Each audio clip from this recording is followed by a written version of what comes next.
everyone, it is Shipwreck Samantha here, and today I'm going to be recreating one of my very first digital pieces, which was Maleficent. I drew Maleficent not long after the movie came out, and you can see the two pictures at the beginning of this video were the first drawing I did of Maleficent and the second one I did 2 years ago.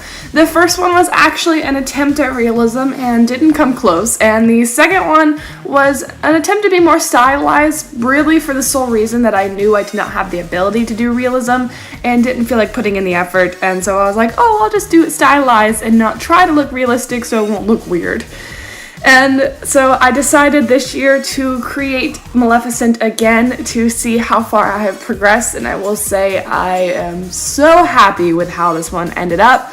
And I can probably easily say this is my current favorite piece of art I have created. I know that'll change eventually, but right now I really love this piece and how it turned out. I'm also really proud of the fact that I didn't take very long. I only spent 4 hours on it, and considering the result, I think I did it pretty quickly, and you'll know what I mean when we get to the end. And so right now I'm just blocking in the color. I like to block in solid areas of color before I get into shading, and so I have different areas to work with specifically. I like to draw on top of my pencil sketches and then move those color layers underneath the pencil sketch so I can use them as guidelines later.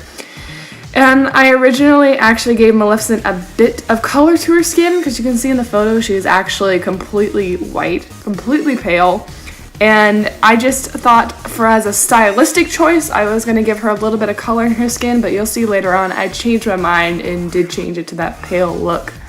I learned something new while doing this drawing. I normally do a lot of cell shading, but because I wanted this to be more of a realistic drawing, or as realistic as I could get it personally, I used the Vine charcoal tool in Procreate instead of using my usual hard airbrush tool that I use to do all of my harsh, clean cell shading that I normally do.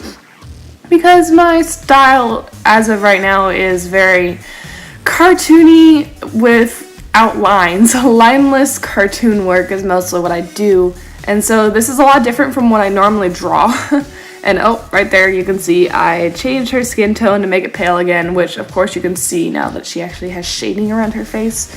And I realize that's probably why she was shaded around the side of her cheekbones in the photo. I'm sure that was planned so you can actually see the outline of her face. And I know it's not perfect, it doesn't look exactly like the photo, but I wasn't trying to do that. I learned that if I don't focus so much on making every detail perfect, I can make a piece a lot faster and still make it almost as amazing. I can spend just a little less time or a little less effort and save a lot of time, which is really nice. And wow, we're almost already coming to the end already. So here is the finished result. I am so proud of how this came out, and I am looking forward to seeing when I improve in the future and maybe redraw this again in a couple years. And so let me know what you guys think. That is all I have for you guys today, so be sure to join my pirate crew if you haven't already, and I will see you guys in the next art video.